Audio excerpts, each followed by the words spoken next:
and maybe I go in a little bit on the, I think, aquatic plants, because hari tu tak sempat masuk lecture aquatic plants kan. Okay, so everybody here, macam ada yang tak ada lagi. Okay, never mind, we start. Please type your name in that attendance section, ya, the attendance section, the chat box. Alright. Okay.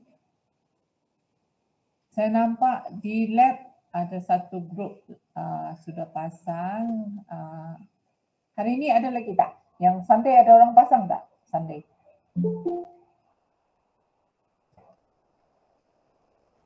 Ada. Sunday.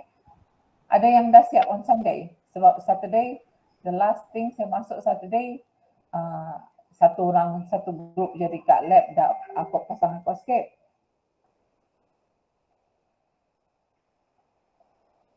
Kejap. Yes, hang on.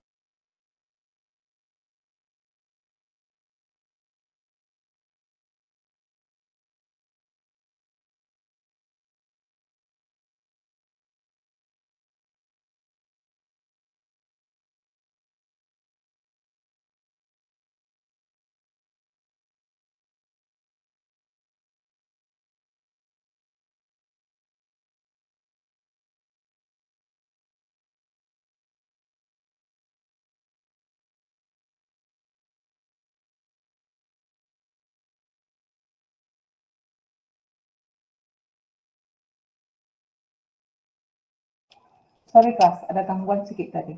Okay, where were we? Yang kat luar tu apa? Cuma satu grup je sejak last week. Aquascape. Hello. Kami punya dah siap, doktor. Dah siap Bila siap? Semalam? Semalam. Okay. You punya kat luar kan? Tapi tadi air masih cloudy. Okay, you ada letak clear water tak? Ada semalam. 10 ml kan? Kenapa air masih cloudy? Dia cloudy sikit lah, tak clear sangat. Biasanya kalau you letak semalam, by today dia supposed to be clear dah. Cuba you gosok aquarium tu. Kadang-kadang yang cermin aquarium sebelah dalam tu, kaca dia, you gosok. Because of that, maybe they look cloudy. Alright? Okay, doktor. Okay, ada grup lagi yang dah siap yang Sunday? Dah siap, doktor. Ya, Haris punya. Okay. Dah. Very good. Nanti saya tengok. Alright. Okay. Okay. Mana sudah saya? Okay. Today I will going to cover on transportation. I have to share the slide. Share the slide. Present now in Windows. Sorry, saya nak keluar. Sekejap kita nak keluar.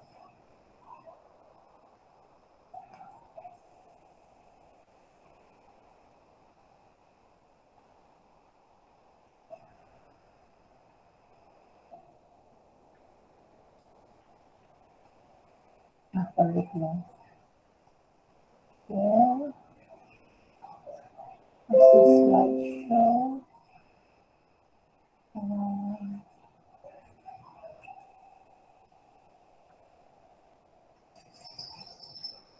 Okay. Nampak slide saya tak? Can you see? Nampak, doktor. Second slide? Nampak. Okay. Okay, good.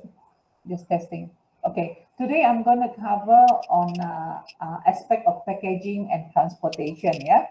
Okay, class, just to share with you, I think last week, I'm not so sure. I think there's a, forum with the industry.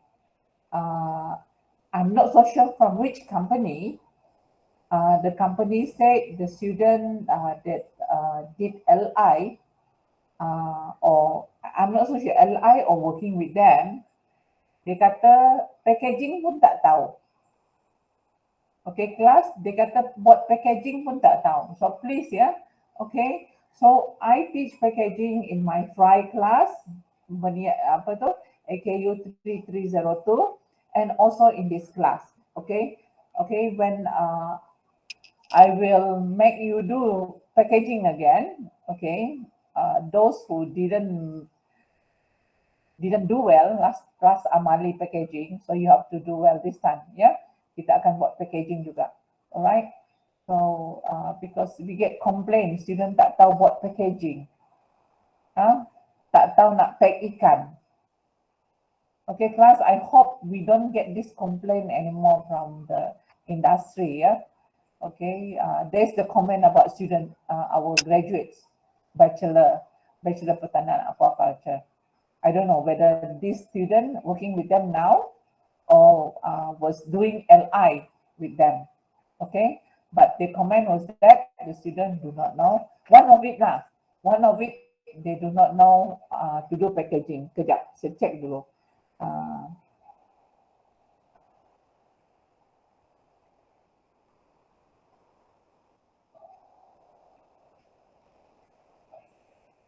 Saya check dulu apa komen dia. So the thing is that I do not like to hear bila dia kata student tak boleh buat ni. It's very sad to hear lah. I should say very sad to hear. Okay, di sana. Okay, they say what they say here. Okay, respond industry. Dia kata pelajar kurang hands on. Okay, apa dia tulis sini? Dia tulis sini dia kata hatchery, bahagian hatchery, nursery care, nursing of fish, lava rearing okay. Then after that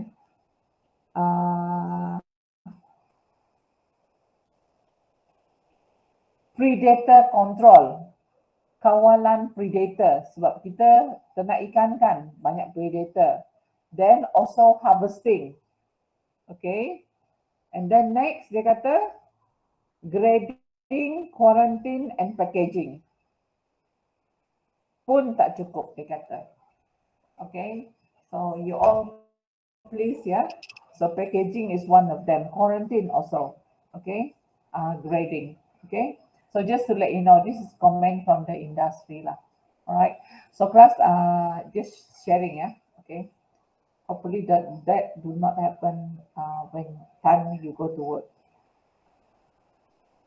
Okay, lecture 9, packaging and transportation. Okay, why packaging and transportation are important in the ornamental fish industry? Anyone can tell me? Hakimi, can you tell me? Yes, doctor. Why? I think packaging and transportation is important because it is to avoid stress on the fish when if we do packaging well, and so kita mudah untuk handle the fish, and then the fish will kurang stress lah. And then the transportation also very important. Contohnya macam dia temperature control.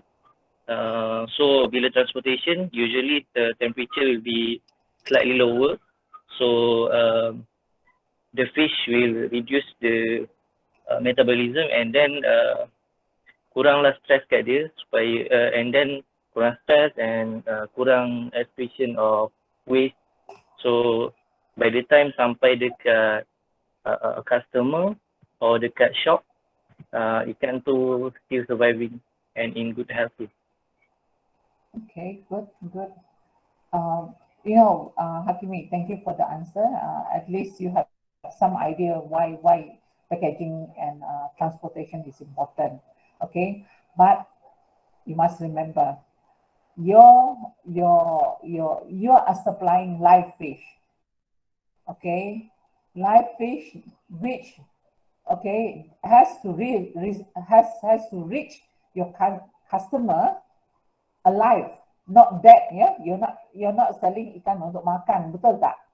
You jual ikan hidup dan sehat, bukan ikan sakit, ya, atau ikan yang dah nak mati. Alright. So bila berlaku sedemikian, untuk memastikan ikan tu sampai pada end consumer, pada customer, sama ada dengan kedai aquarium atau dengan pembeli, ya. So you kena pastikan ikan tu sehat, ikan tu masih hidup, okay? Ikan tu sehat dan masih hidup. That's why dalam ornamental fish industry, packaging and transportation is very important, ya. Packaging. Kalau you buat packaging salah, by the time ikan you sampai, ikan dah mati.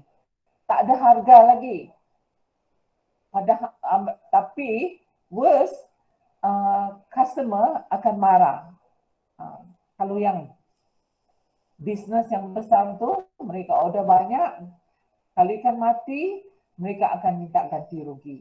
Or even worse, dia saman. Alright? Sebab you deliver ikan mati, dan untuk you deliver the next shipment, you akan tunggu few days, dah lewat. So dia tak dapat meet dia punya supply. Okay, so that is why it is important, yeah. Okay, you kena be very careful with the packaging and methods of packaging and how you actually transport the fish, yeah.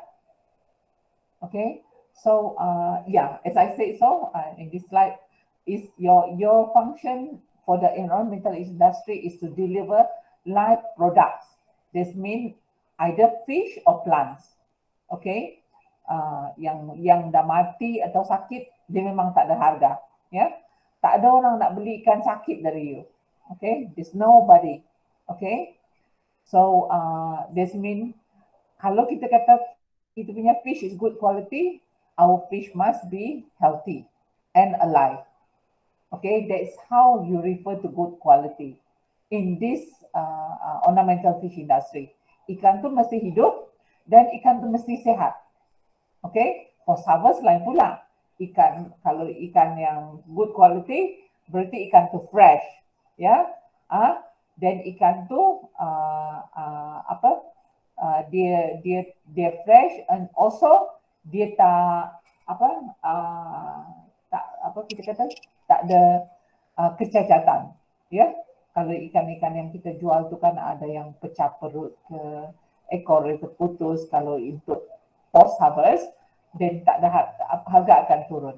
Tapi kalau yang ini, kita kena pastikan ikan tu sampai dengan keadaan hidup, dia hidup, masih hidup dan sehat, ya. Okay, here I mentioned the lower post shipment mortality, the better profit you make from the fish. Yeah, this means kita kena kurangkan kematian ikan semasa kita buat penghantaran.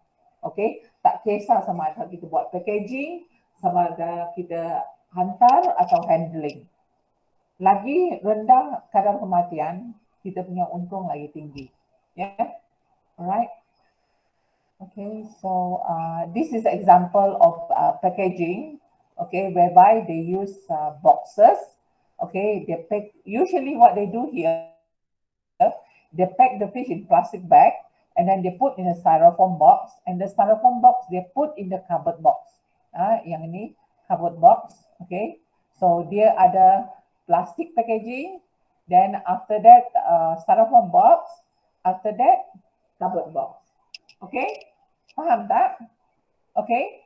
Tapi you all pernah nampak kat sini kita orang deliver ikan melalui van, dia deliver pakai apa? Plastik saja kan? Dalam plastik je kan? Betul tak? Yeah, mostly. Yes. Tapi bila you ship dalam perjalanan yang jauh, usually sama ada you masuk dalam styrofoam box, juga packing dalam plastik dan masuk dalam styrofoam box, because the styrofoam box is actually an insulator. Dia jadi penebat suhu. So bila kita masuk dalam styrofoam box, suhu tak akan naik turun. Ya, okay. dia penebak suhu. Okay, tapi bila kita ship pergi overseas, styrofoam box tak cukup because styrofoam box may break, it may crack. Okay, so styrofoam box tu lagi masuk dalam kotak cardboard pula, cardboard. This is we call cardboard box. Okay, kotak dalam kotak, yeah, alright. Okay, so in order for us to ensure that we deliver good quality fish, okay, we usually, if you go to quarantine place, okay, usually they have some procedures, okay, some procedures or process whereby they will test the fish, testing ikan tersebut, dia tahan stres ke tak, dia guna salinity test. Di mana dia akan pacu atau letak air garam, dia letak ikan tersebut. So usually ikan yang sehat dia boleh tahan tahap salinity sehingga at least 6 hingga 7 ppt. Ya, paling senang dia boleh. Ada ikan dia boleh tahan sampai 10 salinity. Okay, sampai 10 ppt. Okay, next untuk memastikan kualiti ikan tersebut okay, elok. So kita panggil health screening. Okay, health screening. Di mana kita akan biasanya ikan yang kita nak pack tu kita akan screen ikan tersebut. So bila kita screen tu macam kita pilih lah. Bila kita pilih tu ikan yang macam dia berenang pun tak stabil, badan dia pucat atau ada luka-luka, kita tak pack. Kita cuma pilih yang elok saja, yang tak sakit. Okay. So tujuan dia adalah satu untuk mengelakkan penyakit berjangkit.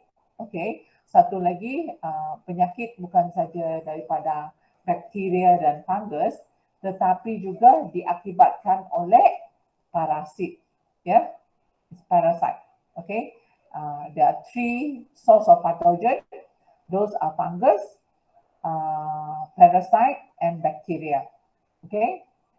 And then in some cases kita ada virus screening also, ya.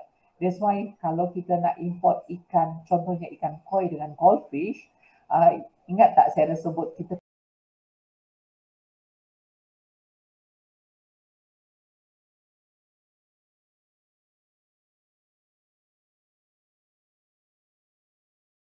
dijangkiti virus.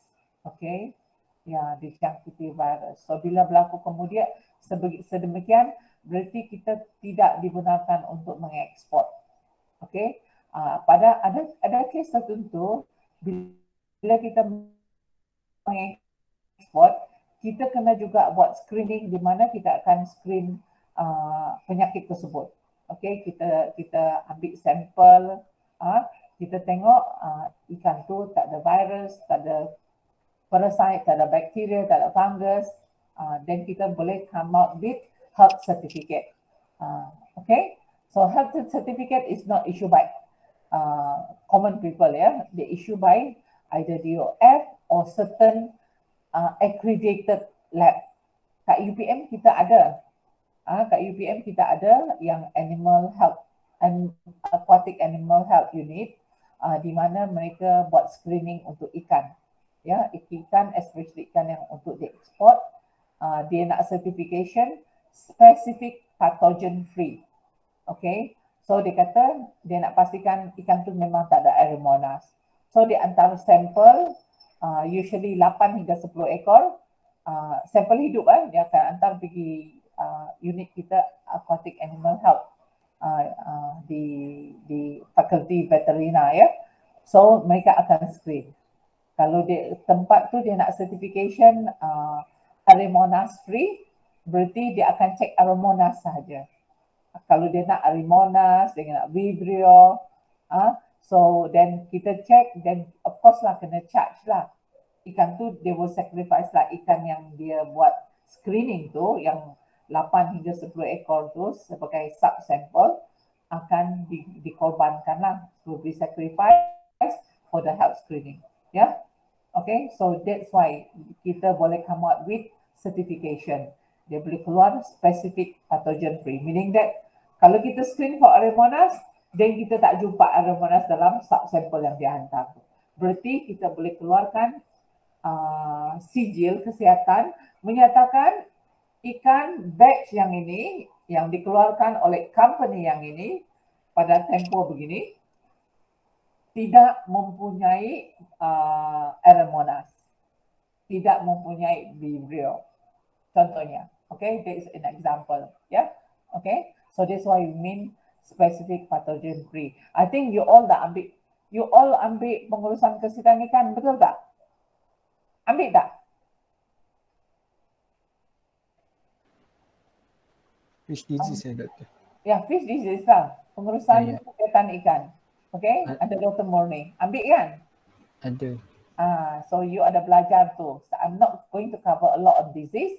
Saya mainly on ornamental, tapi I cover a bit to relate it to you. Okay? Okay, next test is kita buat starvation. Starvation ini bukan test lah. Starvation kita puasakan ikan sebelum packaging. Okay? Usually kadang-kadang kalau ikan besar dia akan puasakan selama 3 hari hingga 7 hari. Dia tak bagi makan ikan tu. 3 hari hingga 7 hari. Ya?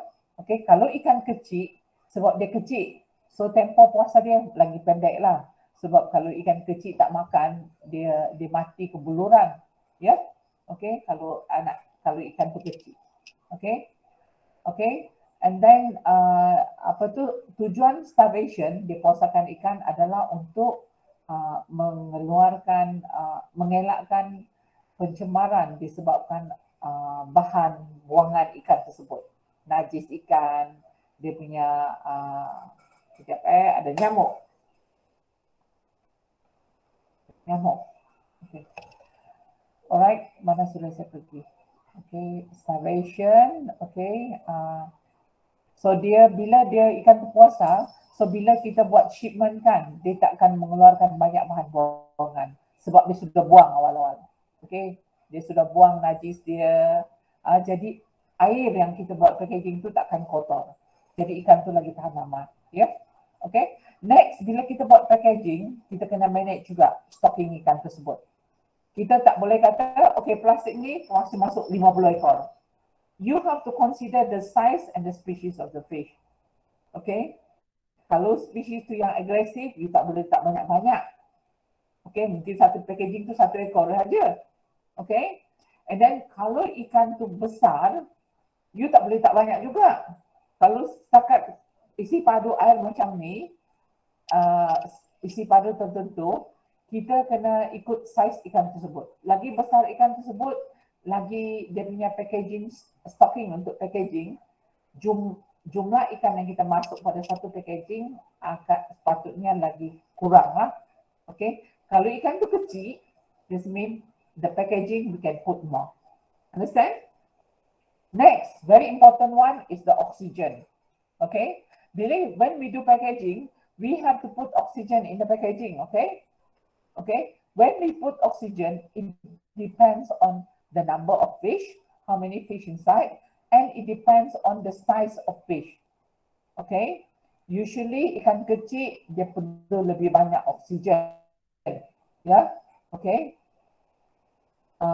Tapi bila ikan tu adult, dia kurang sikit. Tapi bila ikan tu dah matang, contohnya dia dalam tempoh, dia mungkin, let's say contohnya, I give you example, gapi tu tengah pregnant atau ikan tu tengah sarat banyak telur. So oksigen dia akan perlu lebih. Okay, dalam keadaan-keadaan tertentu. Tapi biasanya oksigen requirement, kalau kita nak bagi, kita kena bagi 100 hingga 110 miligram oksigen untuk per kg berat ikan. Kegunaan dia boleh tahan 1 jam. Faham tak? 10 miligram hingga 1100 miligram oksigen untuk 1 kg ikan untuk 1 jam. So you kena kira lah anggaran berapa kg ikan dekat dalam situ, berapa banyak oksigen you kena letak, okay, and then you akan tahu, okay, ini kena naik flight tau, berapa lama boleh sampai. atau ini kena deliver dari Kedah ke Johor. Kedah ke Johor, kalau transport lori kecil tu berapa lama dia boleh sampai? Tentu dia berhenti kan. So this means kita kena kira. Okay, so kita tak nak ikan tu halfway tak cukup oksigen. Okay. Next, kita boleh juga tambah salt or certain chemical. Ada certain chemical yang kita tambah tu dia macam seakan-akan sedatif. Dia akan sedatif macam mana? Membiuskan ikan tersebut. Okay, usually ini akan mengurangkan stres pada ikan semasa kita transport. So ikan tu tak adalah terkejut, dia macam itu saja. Sebab kita letak chemical, dia tak stres sangat. Okay, dia tak agresif. Okay, so untuk packaging ikan ni, okay, biasanya okay ada faktor-faktor yang yang memberi kesan terhadap kualiti ikan.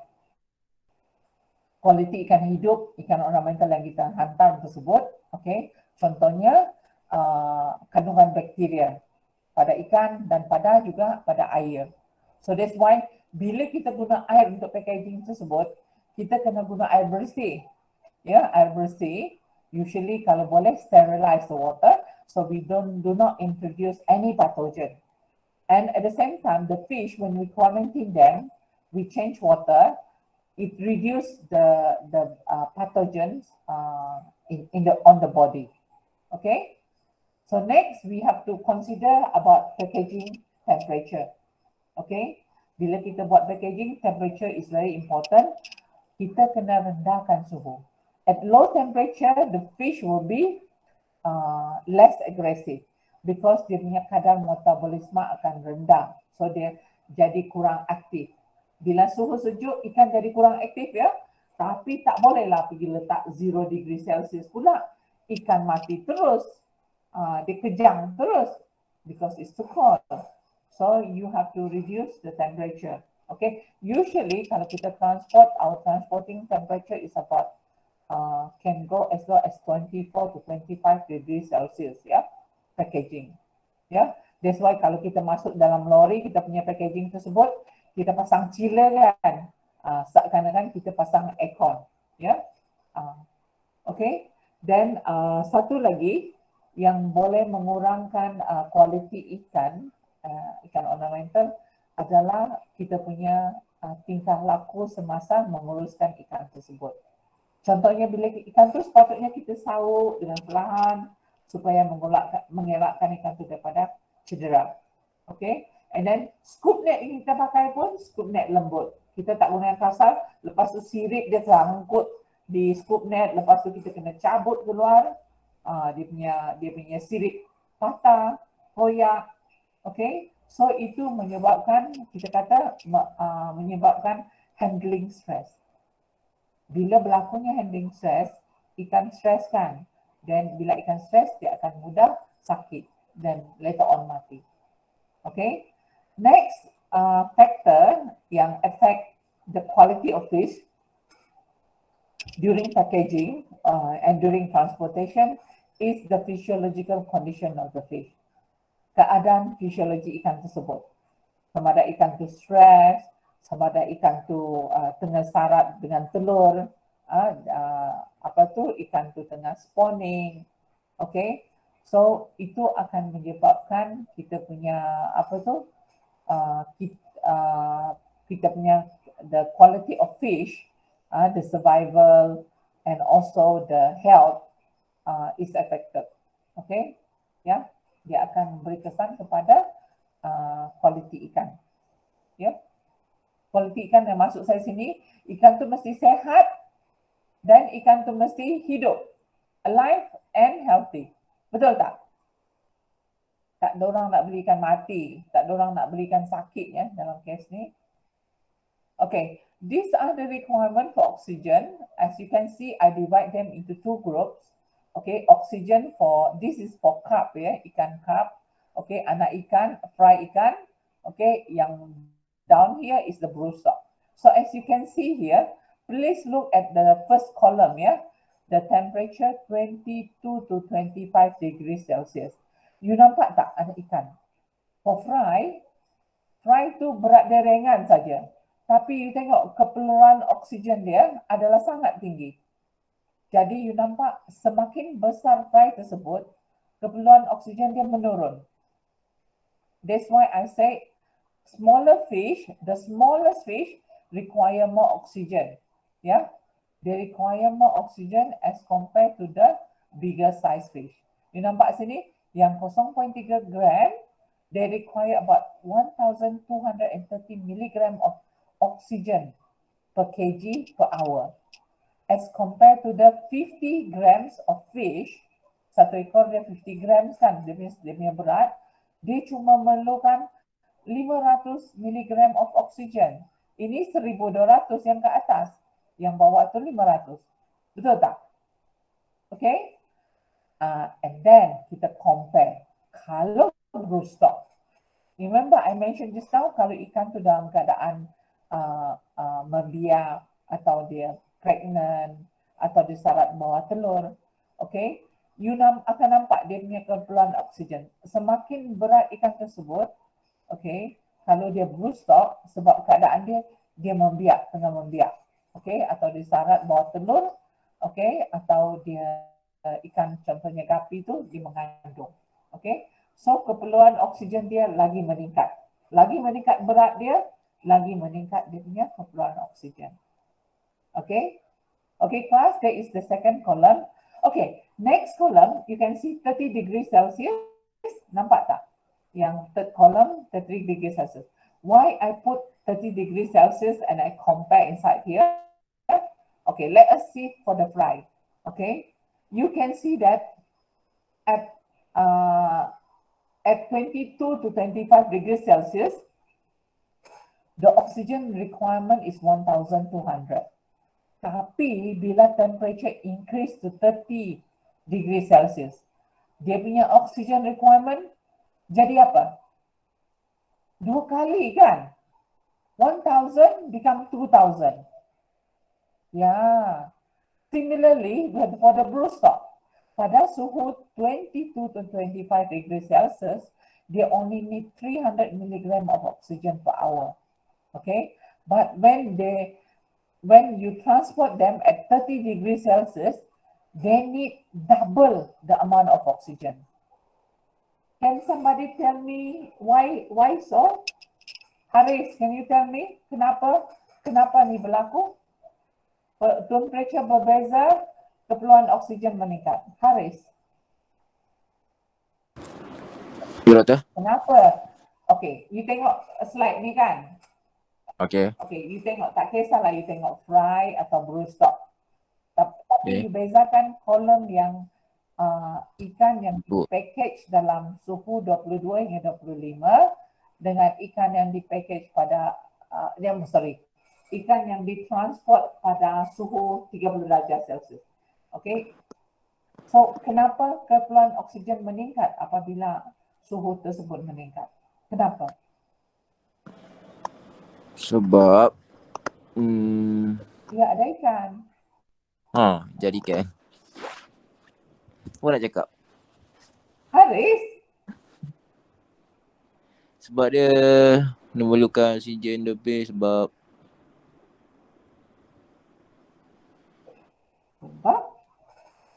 sekejap Doktor tengah fikir. Tengah fikir? Ada siapa boleh bantu Haris? Can I try, Doktor? Yes, Nazmi. Sebab when temperature tinggi, they consume more oxygen for dia punya metabolism. Ya, tengok tu, saya dah sebut tadi kan. That's why bila you letakkan pada suhu rendah, dia punya metabolism low.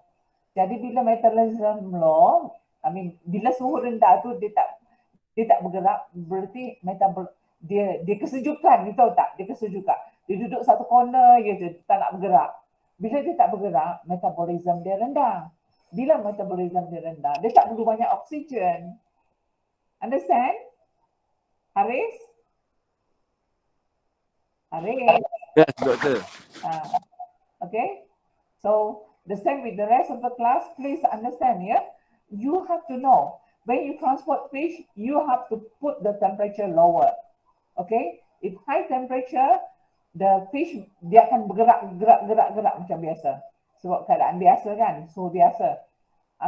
So dia punya metabolic rate high. Bila dia metabolic rate high, dia akan bernafas lagi.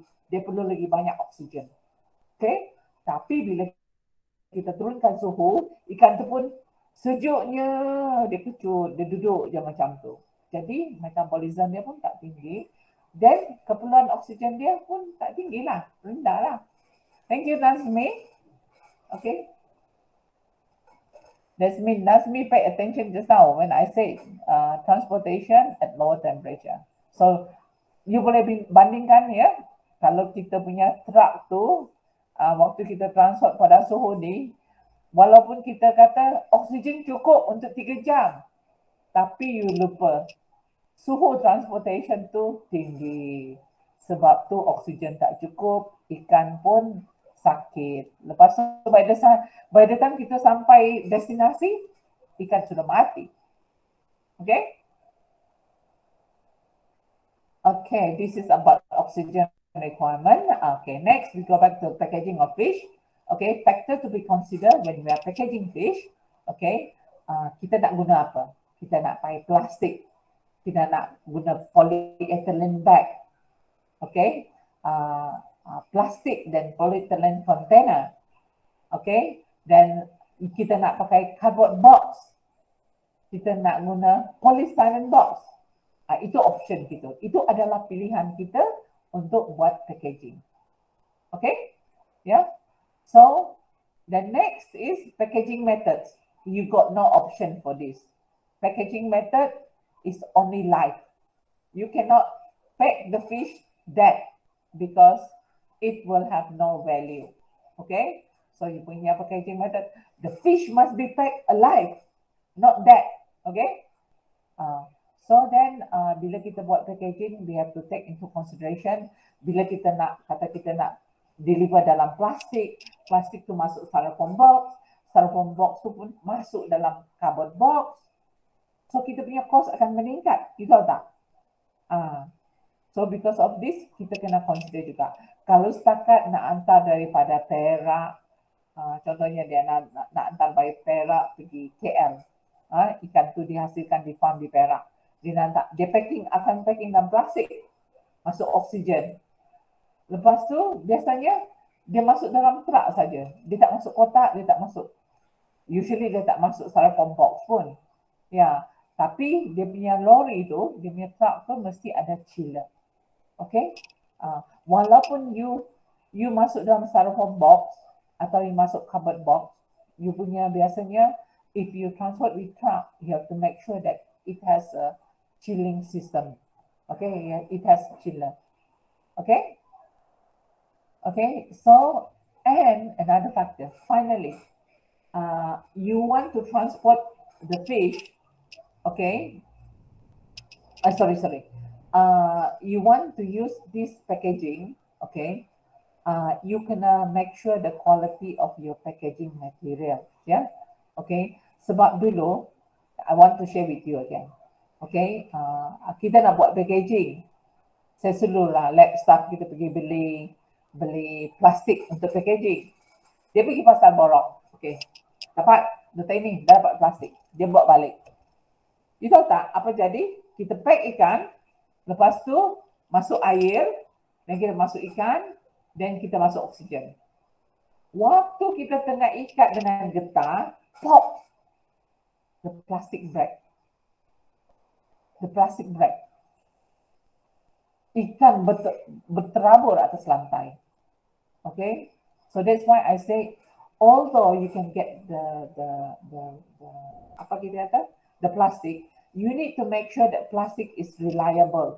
Okay, so you want to see by the end of the day when the plastic packaging with the fish inside deliver to your customer, dia punya plastik tu masih intact, tak ada bocor, tak ada pecah. Okay? So that is very important. Kadang-kadang, alah, senang dia beli plastik biasa je. So that is the problem when you beli plastik biasa. Ini bukan bungkus untuk tapau lauk, tapau nasi, tapau air. This is untuk tapau ikan, ikan hidup. Okay, you tak nak plastik tu pecah because ikan tu mahal. Yeah? Okay, so that's why it's very important when you consider when doing packaging, these are the things you need to consider. Yeah, okay. So kita ada juga case yang lepas, kita transport kita punya kuda laut dari sini pergi Sabah, and kita punya live academia for one of the student, kita pack dalam plastik, okay, dan kita pack dalam styrofoam box because kita tak boleh masuk plastik tu dalam kargo tau. So kita kena pack nicely dalam plastik, dah pack dalam plastik, masuk dalam styrofoam box, baru seal. Kita tak, kita beli, kita silap waktu tu, kita ingat styrofoam biasa, okey je. Kita pergi beli kat pasar borong, dapat ada yang murah, ada yang mahal. So kita belilah yang murah sikit. You know what happened? When arrive at the other airport, kita kena ambil kargo kita punya barang-barang kotak-kotak, keluar kita punya kotak styrofoam pecah. Kotak styrofoam pecah. That's why I say you be careful. For transportation by air, you should choose reliable material. Tak kisahlah plastik ke, you punya plastik tu ke, atau you punya styrofoam box. Okay, they can withstand. Okay. Okay, fish transport bag, tengok ikan besar, plastik besar, ikan kecil, plastik kecil. This one they pack individually. Okay. This is for aquatic plants. This is how they pack. Dia masuk dalam plastik, lepas tu dia remove the air. Dia ada sikit air saja. So dia tak nak masuk air. Okay. Yeah, so they pack like that.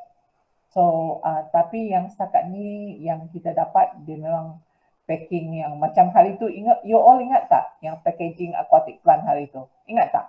Ingat. Dia tak ada pack macam dia pack ikan kan? Dia ada kembang-kembang tak? Tak ada kan? Tak ada. So dia tak ada macam tu. So some of them, they even use the sealer to seal them. Okay? Okay, cardboard box, and this is cardboard box, and then this is polystyrene box. Okay, cardboard box, usually if you're going to export them, your cardboard box, you need to label them, yeah? Okay, live fish, handle with care, okay? Protect from heat and cold. This face up, okay? This part up. So these are the things, the label that you need to put, okay? So kalau you transport ikan, you can label live fish. Okay. Okay, this is another method whereby you use container. Sometimes, most of the time, this kind of method they use for transporting broodstock. Okay, broodstock. So you nampak tak dia ada air stone tu? So this air stone they put here. Okay, inside they will supply with oxygen. And this is the penutup ni dia akan tutup. So dia akan supply dengan oksigen, dan ikan tu dalam bekas ni. Okay, so this is they using container. Yeah. Next, okay, this one tak nampak sangat. Okay, ini biasa dia pack untuk beta lah. Dia sama ada pack dalam plastik kecil, dalam botol. Yeah. So saya tengok cara dia packing beta, kesian betul. Cukup-cukup untuk dia tak dapat pusing pun kadang-kadang. Okay. Okay. Next is transportation. Okay, class, you already know about packaging. So you have, how are you going to deliver your fish? Okay. You have three options. By air, the fish take a flight. By land, okay, you put them in the truck. Okay. Or by sea. Okay. Sea freight. They use ship or ferry. Okay, kalau setakat dari contohnya dari mainland nak pergi apa tu, dia deliver ikan tersebut, okay, ke pulau, then probably they can use. But only thing, the problem with ship, okay, dia akan terjemur, ya, dia akan terjemur. Okay, so you have to ensure that they have container with chiller or they place in a place where the temperature don't go up on the ship. But usually, kalau kita kata nak transport ikan dari contohnya dari Kuala Lumpur, dari Port Klang pergi Kuching atau Kota Kinabalu by sea freight, okay, naik kapal, okay, dia akan sampai dalam tempoh 5 hari hingga 1 minggu. Dan kat tengah laut, suhu akan fluctuate. So usually, kita punya option kalau nak go by sea is impossible. Yeah, it's impossible. Because kita dah buat packaging. The packaging can last for a few days only. And then plus, when we transport by ship, the temperature will fluctuate. It's very hot in the middle of the sea. Okay? So, option to transport live fish to sea is, I think, is quite impossible. Yeah, quite impossible. Okay? Okay, so our option is by air or by land. Okay, kalau setakat dari Thailand, dari Kedah, turun pergi Johor, then you have to use a truck. Okay, some people use van. Yeah, some people use van. Okay?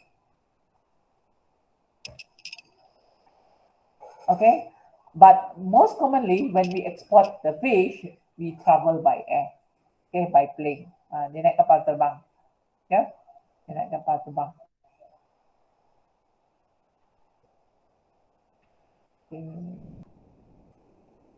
Okay, so basically transportation by air is fast, but cost there, the cost is very high, yeah, it's costly. But then because of it arrived very fast, the fish will arrive in good quality. Okay, they have less stress, and most of them might still survive. Okay, land transport is a bit slow. Okay, because you use van, you use truck. Okay, it's long hours. So when you're going to transport fish using this method, you must make sure that you punya oxygen cukup. Yeah, you punya oxygen cukup. By land is cheap, but then because of the long hours, they travel for 1 day. So the fish are usually, sometimes when they arrive at destination, they are quite stressed. Yeah, they're quite stressed. Sometimes may cause mortality as well. Okay, and third, by ship, by ferry is not really recommended for ornamental fish. Yeah, okay. Okay, land transport. Okay, for land transport is very, for plane is okay, because when the cargo or your fish is transported by air, usually the compartment is very cold. Okay, compartment is very cold, so no problem with temperature.